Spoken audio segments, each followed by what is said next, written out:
all across America and around the world. This is Veterans Radio. This is Veterans Radio. Welcome to Veterans Radio. I am Jim Fausone. I'm the officer of the deck today. We've got some great programs for you. I think you'll find very interesting. We always want to remind you can find more about Veterans Radio at its Facebook site or at the web. Veteransradio.org is our new URL, veteransradio.org, where we're on the web 24/7. You can find a lot of our podcasts there as well. We post new ones every Tuesday, so you can get a new story, a new interview, something you didn't know before by going to veteransradio.org. And before we get started, we want to thank our sponsors. First up, we want to thank National Veteran Business Development Council, NVBDC.org. It was established to certify both service-disabled and veteran-owned businesses. You'll find out how they can help your business by going to nvbdc.org. We want to thank Legal Help for Veterans. Legal Help for Veterans fights for veterans' disability rights all across the nation. I am Jim Fausone, and this is Veterans Radio's Spotlight on the National Veteran Business Development Council, well known as NVBDC.org, and we're honored today to have with us its founder and CEO, Keith King. Welcome back, Keith, to Veterans Radio. Well, thank you, Jim. It's always a pleasure to be with you. Well, as our regular listeners know, NVBDC is the nation's leading third-party authority for certification of veteran-owned businesses, really of all sizes. And we're kind of talking today because it's about 10 years that this nonprofit that got started back in 2013 has been certifying companies. I think that's a great place to start, Keith. Give us a little, hey, what's going on after this decade of certifying veteran-owned businesses?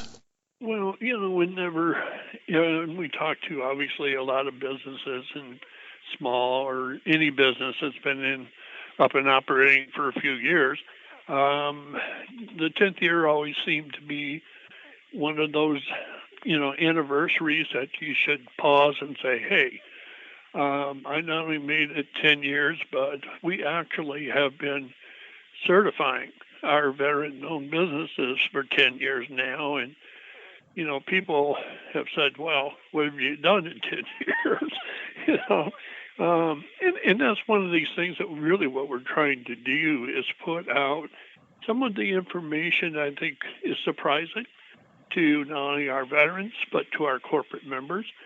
And I know one of them is we went back into our files and we have actually certified over 3,000 veterans.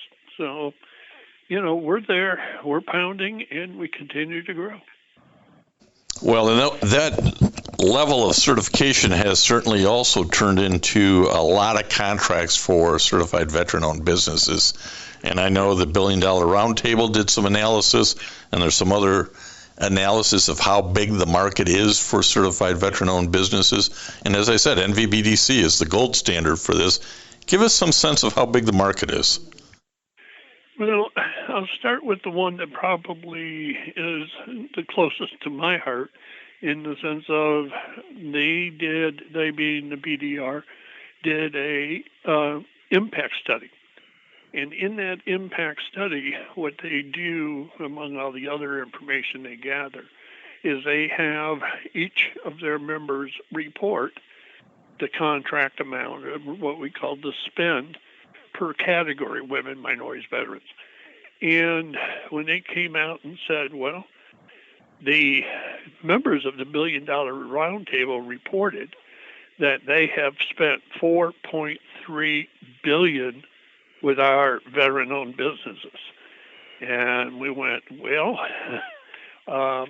that's even bigger than I could dream. So. And that's not over the 10-year period we're talking about, right? That's right. That's an annual last spend. Year. Yes, that was last year, 23.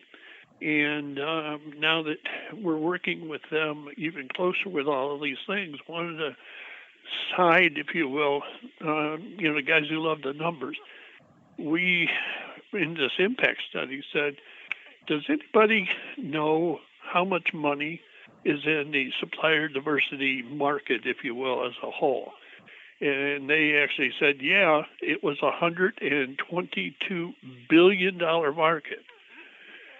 And as you know, Jim, I keep talking about I want a bigger piece of this pie. Yep. That's what our veteran business owners want. Absolutely.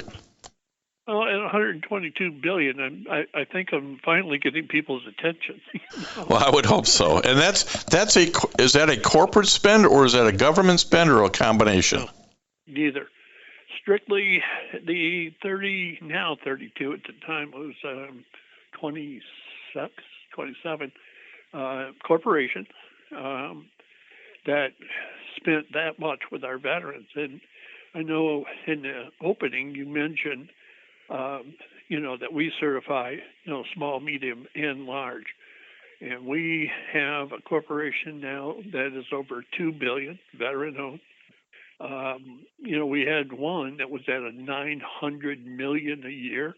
We had 1,800 employees in 5 countries. So that was one of the issues, I think, right from the beginning, that our corporate members really drove home, really helped us.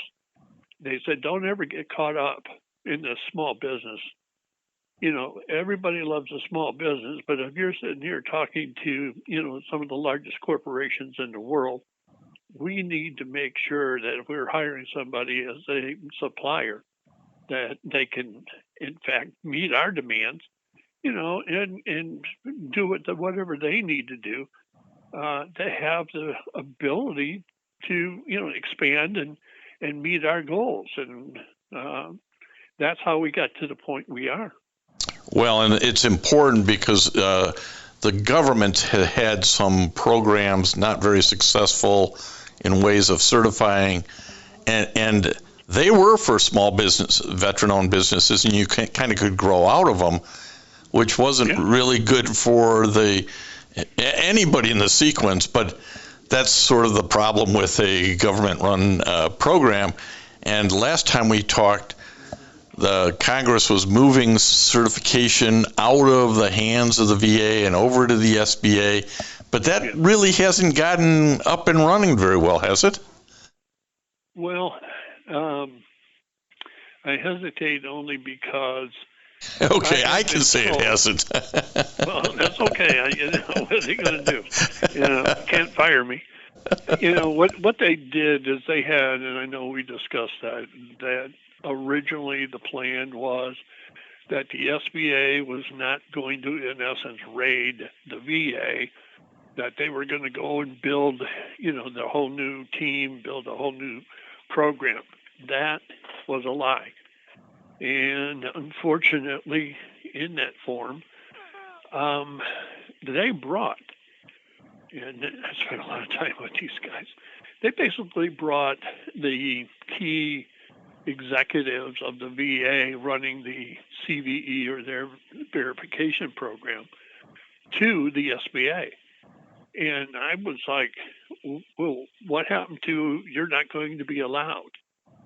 Well, I guess, depending on your point of view, if you cry and whine enough, maybe somebody will say, yeah, okay, go ahead and hire them. Yeah, they just took the easy way out rather than creating, and this is what the beauty of NVBDC is, it's really a rigorous certification process. You really got to prove yourself up. And then there's some comfort to the corporate America that this certification was rigorous enough to withstand scrutiny, isn't it? Yeah, and, again, I always try to acknowledge the National Women's Group called WeBank and the National Minority Group, who were truly our mentors. I joke about it that, they said, yeah, we'll take pity on you. Come on, we'll teach you. But they did. And, that was like a 15-month process for us to learn what the rules are, learn why they do what they do, then write up the SOP and write up, the whole program, design it, and then implement it. And that's what we did basically 10 years ago in April. So, it was just a few weeks ago. It would have been actually spot on 10 years. So we're always acknowledging and always thanking those groups for teaching us and for the corporations for accepting us, because I get these calls more often than not of, somebody will ask me a question and I'll jump into it and they go, no, that's enough. Okay, we believe you. Okay. Well, and that's really important, and that's why you should celebrate 10 years of success, because when you have that kind of rigorous standard and people say, well, that's the gold standard, we don't have to look any further, you get opportunities to do things and partner with other groups that have similar reputations. And you have one of those going on at the moment with the International Trade Association. Tell me what that's about. Well, what we have been talking to them about is really how many, if you will, expats, how many patriots do we have all over the world? And a lot of the guys who got out of the military, and Germany is probably one of the ones, England definitely, Philippines, Guam, there are a lot of Americans living overseas, running what they call a veteran-owned business. And our whole, position is, really, how do you know they're veterans? Right.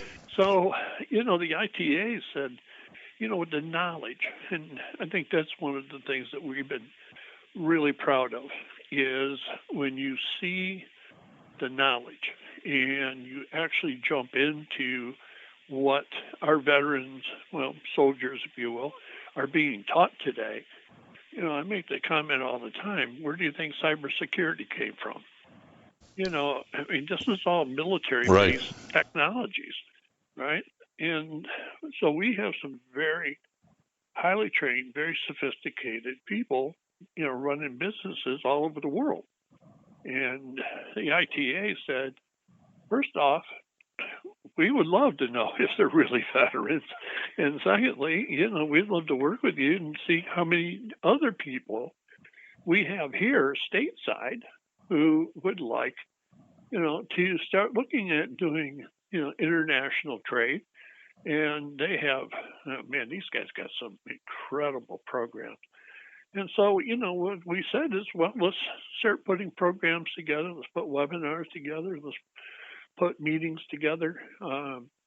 We're involved with the UN weekly program. Besides the ones I've told you about, another group called Vets Go Global. So between the ITA, Vets Go Global, and the UN, we are definitely, building it and trying to make sure that whatever we do, in the sense of going international, is we've got the main and the key players who will help us. So, well, one of the things I want to do before we get into three other areas I want to talk about is I want to say to veteran-owned business owners who are listening, if you think certification is something that you ought to go on and do, go to NVBDC.org. They will help you through this process. It is important that you realize it'll be rigorous. You'll have to provide a lot of information, but that's exactly what you want coming out the other end, so that when you have work opportunities, bid opportunities with corporate America, they know you're the real deal. So go to nvbdc.org. That's the easiest way to get started, and reach out, because they'll help you get going. Yeah, one of the things that, thank you for that, Jim. I appreciate it, because we have a certification team now, really, that are outstanding, that will just simply say, okay, what do you need? How can we help you? And they'll actually, like you said, they'll, basically hold your hand and walk you through it. Because the thing is what we want to be able to do, and created this to help veterans. So, our attitude isn't like, what's the matter with you? You can't do it yourself? No. Call us. We'll help you. And that's the idea, that when we just got what I call a success letter. the gentleman was kind enough to say that because of his certification with us, in the last year he's got $200,000 worth of new business. And out of curiosity, because the way we're structured, anyone who's under $1 million in revenue only pays $350 to get certified. And I know I lose money on that deal, but it wasn't the smartest decision I ever made. But hey, so the reason I bring it up is I was joking with him. I said, "Wait a minute, you gave me $350, in exchange you got $200,000 back." The essence of ROI. What the hell, ROI is that? I said, listen, I'll give you $350 today if you give me $200,000 next year. Well, that's one of the things that's unique about the certification and how NVBDC operates, and that is, it's not just about giving you a stamp at the end of the analysis. There's an ongoing effort to network, connect, help veteran-owned businesses get those opportunities. And in fact, you've got a couple of, annual events coming up, one in August of this year and one in October of this year. Tell us about your events and why you do them. Well, we do them just basically, like you said, for the very purpose that when we've started this, one of the commitments that the corporations made to us was that they would, with their own supplier events, begin to invite our certified veterans to attend. And secondly, they would attend our events as long as we are guaranteeing that we'll have some of our certified veterans show up. And the number of corporations, as well as the names of these corporations, is sometimes startling because, you'll walk into a room with 50, 60, 80, 100 of our corporations, and you're looking at, the top 20 corporations in the world. And they're actually wanting to talk to you. And these are the corporate members. These are the buyers who want certified veteran-owned businesses. And I know some of the names. They're like Apple and Ford and, every big name you can think of, as well as much more, I guess I'd call it local, regional companies. Well, and it is, we have all the high-tech guys, Apple and Amazon, and what I call the A-team. And then we have, the automotive teams. And, we have a lot of the financials, the banks, the insurance companies. It's really quite impressive. Well, if you go to the website and click on corporate members, if you're trying to talk yourself into going through this process, just go look at the corporate members that scroll across the bottom. American Express, Kellogg's, American Family Insurance, Altera. I'm on the A-team, as you can tell by the scroll. It's really an impressive group in that 100 or plus corporate members who support what NVBDC is doing.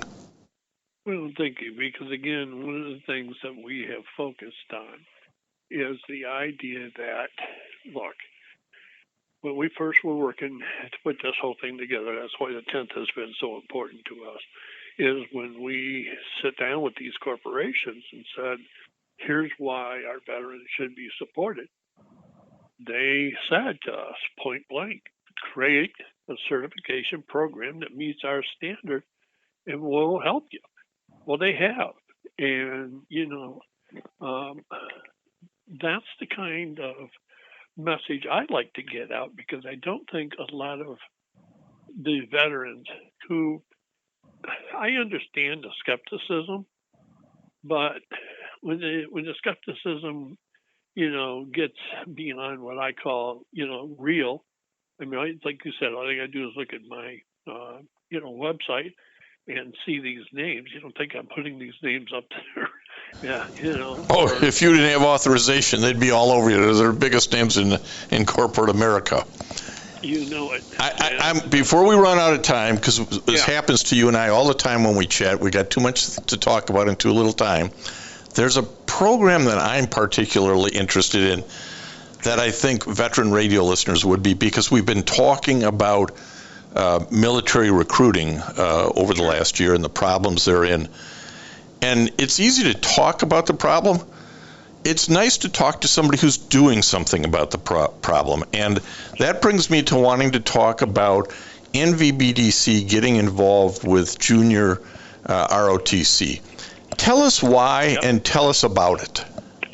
The purpose was we were sitting around brainstorming about, hey, we're working very, very hard to reach the veterans, out of Afghanistan and Persian Gulf. But we have a whole other population that is going to be the leaders of this country and someday. And what can we do to help them and make sure that if we can help give them some financial support to go to college, stay in college, how can we make this work? And one of my board members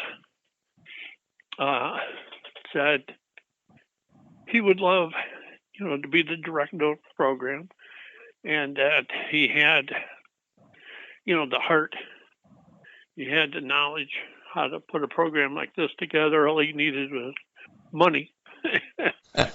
And time. And then it was like, oh my God. But thankfully, the program we put together, we never hit anybody really hard in the sense of the money, but it was give us enough to offer, the juniors, or primarily the seniors in high school who are going to college, a nice little scholarship that we can give them, every year that they're in the program, every year, 4 years in college. And that's what we did. That's what we've launched. What we've done is we built what we call a state manager portfolio, where we have literally gone around the country looking for veterans who may have a heart or an interest in helping these young, leaders of our military. And we have been very surprised and very pleased of the quality of the people who have said, we love this, man. No one's doing this, jump in, So we have our 50 state managers. We've already, I've been teasing my guys. I'm getting hand, cramps from writing checks. So, it's like, but yeah, when, I guess, gentlemen, I'll put it that way, in the sense of when you believe. And, we had an opportunity to say, let's see what we can do. And thankfully, my board said, well, we're not afraid to fail, which is, as you know, is always a big deal. Let's just do the best we can. And that program is now in its fourth, going into its fifth year. Yeah, it's just an amazing program. Again, I'd encourage veterans, even if you're not a veteran-owned business and you don't need certification, maybe you want to help out NVBDC by looking at their junior ROTC program in the 50 states. It's a scholarship program. I'm sure you can donate to it. Go to nvbdc.org, and there's actually a specific site, nvbdcjrock.org, to get you right into this scholarship program. And we can talk about, hey, there's a problem in getting people interested in military service, but here's something you can do as a listener to get involved. Keith, this is a great program as always. Thank you, we appreciate the time that you give us here and the support that you give us here on Veterans Radio. Congratulations on a decade of fine work, and let's look forward to another decade of fine work. Well, from your lips to God's ear, I hope I'm here another decade. But yeah, this has been a life, if you will. You wake up one morning, you got this idea, and everybody tells you, "Oh, you're crazy. What are you doing?" But 10 years later, I'm going, and we're still here. So and you're not so crazy anymore, right? Well, not as much as I was, apparently. So, thank you again, my friend. You got it. And I want to thank everybody for listening to Veterans Radio today. I am Jim Fausone. It's been a pleasure to be your host. I'm a veterans disability lawyer at Legal Help for Veterans, and you can reach us at 800-693-4800 or legalhelpforveterans.com on the web. You can follow Veterans Radio on Facebook and listen to its podcasts and internet radio shows by visiting us at veteransradio.org. That's veteransradio.org. And until next time, you are dismissed. If you have a VA claim denied by the Board of Veterans Appeals, contact Legal Help for Veterans at 1-800-693-4800. They're experts in handling cases before the U.S. Court of Appeals for Veterans Claims. Their number again, 1-800-693-4800. We again want to thank our national sponsors, the National Veterans Business Development Council, NVBDC.org, VA Ann Arbor Health Care System, the Vietnam Veterans of America Charles S. Kettles Chapter, Ann Arbor, Michigan, VFW Graf O'Hara Post 423 in Ann Arbor, and the American Legion Press Corn Post 46, also in Ann Arbor. We appreciate all your support. You can go to veteransradio.net, click on the sponsor level, and continue to support keeping Veterans Radio on the air. And until next time, you are dismissed.